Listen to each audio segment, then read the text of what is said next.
Welcome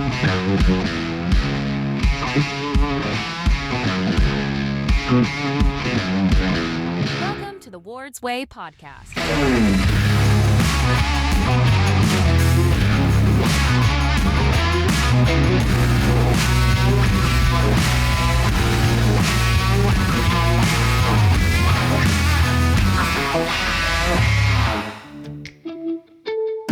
Well, welcome to the Ward's Way podcast. Today I have this special guest with me today, Trudy Eshleman, who is our company CFO, but also my mother. So welcome. Thank you. And I thought it would be a great idea, since we interviewed Dad and Wardy, to find out, how did you get involved with the company and when did you start with Ward's Marine? Well, I started in the mid-'80s, I would guess, just as a part-time. I was a teacher. For 20 years, education, English, and guidance. And I know when we started growing the company, we needed somebody to cover for vacations for accounting. So that was my first experience around the mid-'80s. I couldn't tell you what date. And it was very foreign to me because this was before computers. And this was General Ledger books, General the big Ledger books. yellow books. Oh, Yes, goodness. Yes. And everything was on a little pegboard, all the customers and all the other orders and everything like that. So that was kind of a challenge. And then shortly after that, we did go on the computer. And I believe you mentioned that, and you were in high school or barely in high school. Yeah. And that was that. So that was my introduction. And but I was still working full time as a teacher. And then finally in 1990, I believe it was, that's where we started looking for property for this particular building that we're in right now. Yeah. And I was kind of instrumental in looking things over. And then somehow I stopped the teaching and I just became involved in the company. Ward wanted a catalog. So our first catalog, I'll never forget, was a big binder. Okay. And we had all the brochures. Like with page protectors Yes. and stuff? Oh, Okay. yes. Oh, yeah. Yes. And we had one outside salesperson. So he had It was his one binder? We only had one binder? Well, That was the catalog. that was the catalog with one binder. binder. Okay. So we've come a long way. We have. And then I remember moving in after you graduated from college. That's when we shared this particular space. These were the new offices. These were the were the new executive offices. offices. This was ours right here. Right, Sure. 1993 or 4 was when we opened. I think you came in 96. And I just remember our first catalog because it was so different, shall we say. I had my long yellow tablet page and I would write all the information in. You had to put it into PageMaker. You kept saying, you keep putting this paper longer and I can't make it fit. Well, PageMaker, so it's an Adobe product, and I remember it took about 27 floppy disks, if it gives us our timing, to load the program. But yes, we were planning on printing an 8.5 by 11 normal page size catalog, and you would get these legal pads that would be folded over on the bottom and just, well, it kind of looks like it's 8.5 by 11, but there was all this extra. So yeah, we would have to kind of rearrange and move. And ironically, we're finishing a catalog right now. So it's that time. Large, yes, and it's we've come a long way. And then after that, I'm not certain exactly when it happened. I believe it was pretty much when we moved into 617 that Ward said he needed a CFO and he needed somebody he could do all the accounting systems. So I would be overseeing it, which I did, and I've learned a lot. I had no accounting background, but Ward was a very good teacher too.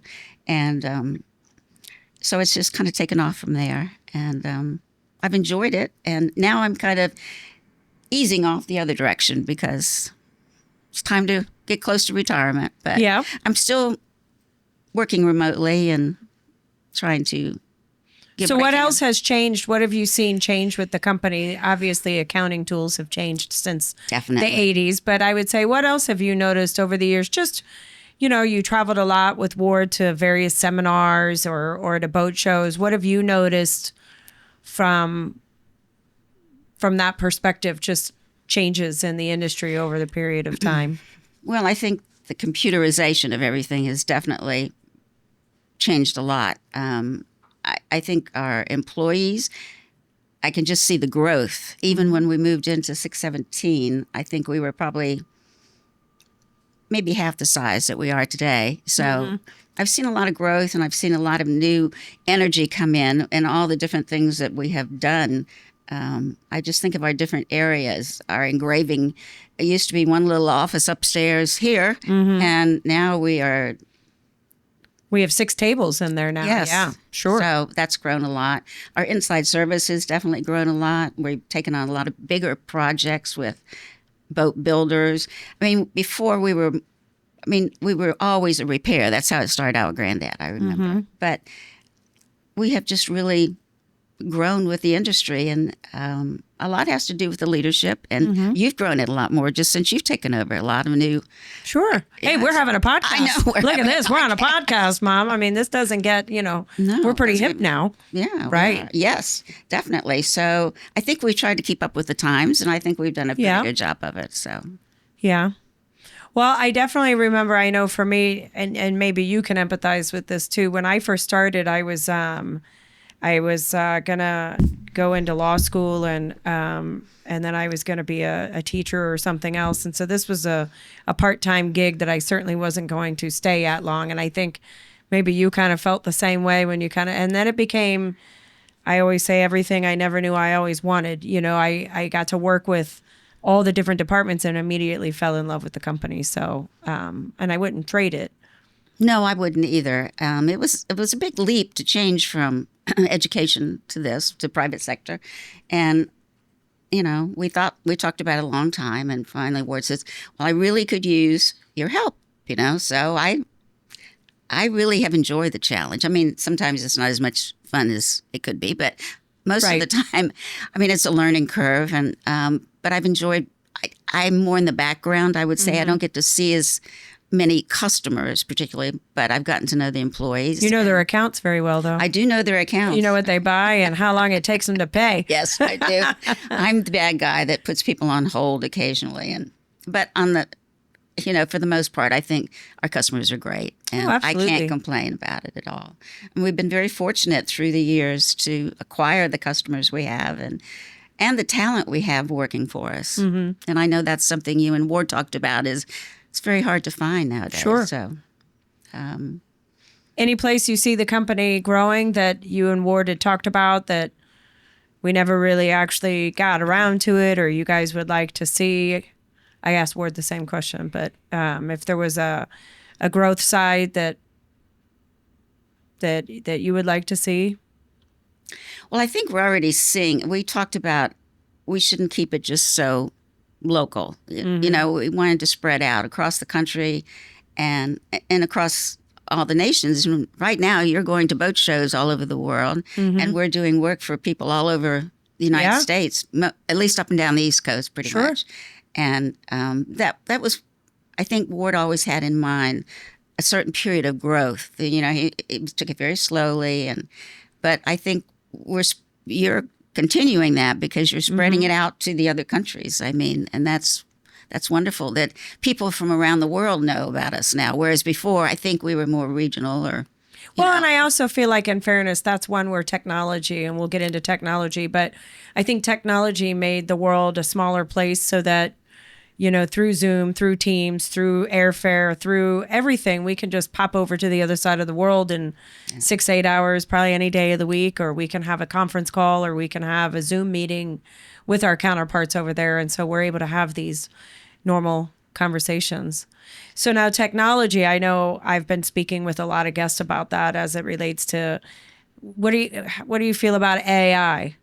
I've asked everybody that question. And so in some cases, AI has been really helpful on a marketing side, and speaking with people that do social media. They're really embracing it. From a manufacturing side, being able to do some of the calculations of manufacturing products, it seems like. But I'm wondering on the finance side, as a CFO, do you see AI being helpful or dangerous? And there's no wrong answer. So, wow. I'm not certain I would want to turn over the finances of the company to AI. Not yet, but that could be just maybe I'm not aware enough. I know they work on algorithms and things like that, but I do believe customers, there's a personal aspect to all of this that AI can't realize. It just doesn't know. So I'm a little, say, as far as accounting right now, no, I'm not quite ready to embrace it. So, Well, and there's nothing wrong with that. We talk about, I think I've been a big proponent. Sometimes we have to stay old school, so to speak. And, we talked about relationships. We've talked about, working with our clients. And sometimes how do you keep those relationships? It's not via email, is not mailers. It's picking up the phone. It's seeing people at boat shows. That's important. It's visiting. It's going to their business. It's shaking a hand. So, I think old school also applies to finances. Let's look at the account. Let's see what they've been buying. Yes. Let's evaluate if we need to raise, because we do a lot. I don't know if a lot of people know that we have a lot of credit accounts too, which it's not that we just take Visa, MasterCard, American Express, or cash. We provide 30-day term accounts. Yes, we do. To a lot of companies and a lot of other suppliers a lot of other contractors that we're a supplier to. And so you have to help manage that and make sure that people stay within terms, because we're the bank. Yes, Yeah, we are. We don't usually charge our finance charges, so we tend to write those off. Usually. 2025, we're going to enforce them. Okay. You heard it here. No. Well, we try. I mean, some of them are enforced, and some people pay them. There's been some problem as far as they didn't get the bill, or Sure. But we do try and pick up the phone. I think that It does go a long way. And I think it does go a long way, whether it be whether the salesperson or the person who me at times, or it does, because they know they can call if they have a question too. And I think that's one thing that frustrates me so much when I'm trying to get in touch with a company and all I get is a phone tree and it just dumps me into a voicemail, and or you sit on hold. And I think we are pretty people friendly. We try to be. And I think that's always been an asset. So I don't know, but the 30-day accounts are great. All they have to do is fill out a credit app, which is on our website, and we just follow up with it. And we've gotten a lot of new customers because of that with big projects. So well, and I think it helps. It helps the boat manage. If it's a yacht management company, it helps them manage the project, so it keeps their cash flow going too. They can make monthly. And I also think it helps other contractors. Like I said, if they're trying to get a job, they can get a job done. They can get paid. They can be able to pay. All businesses have a cash flow. I remember that being kind of the number one term I used to hear from you a lot. And it is important, your cash flow, to work on that as a company. That's how people get into trouble when you lose that basic concept: money in, money out. Right. And that's always a balancing act. I mean, that's something that I check every day to see the income and the outgo. And, I run the aging once a week and things just to see if people are in behind, or if there's something I have to write off or whatever. But, it is very important to keep the cash flow going. So how has it been with, I know a lot of people, I'll ask you the question, but a lot of people have asked me about family. I know that Ward and I have talked about it a lot, about a family business. Wardy and I talked about it. How is it for you being part of the family?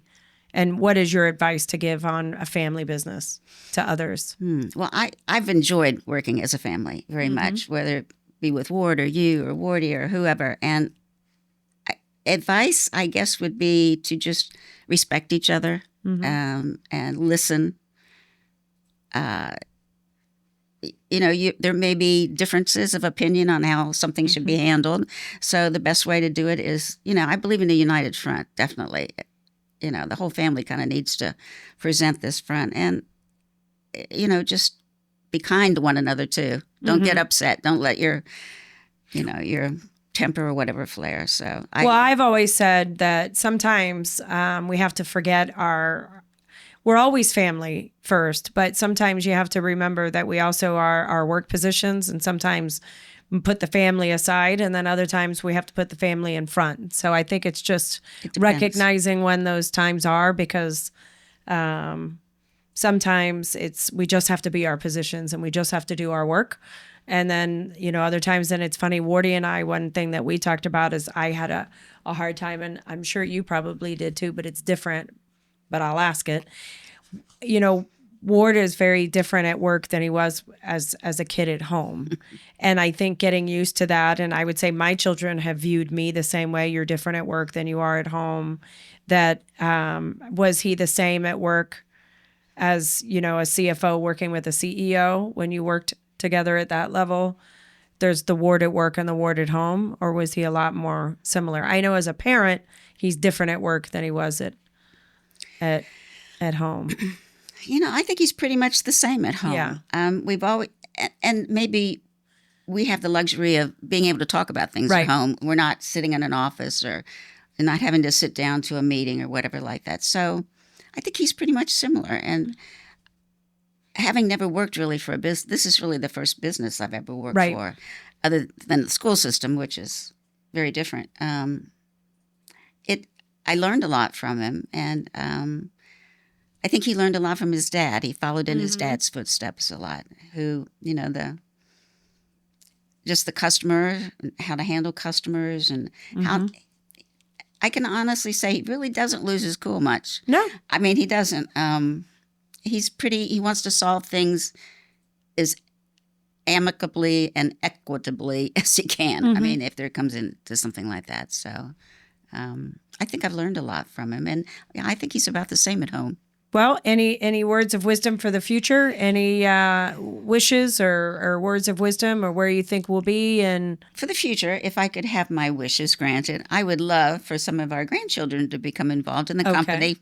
And I'd love to see it become still a family business. no pressure.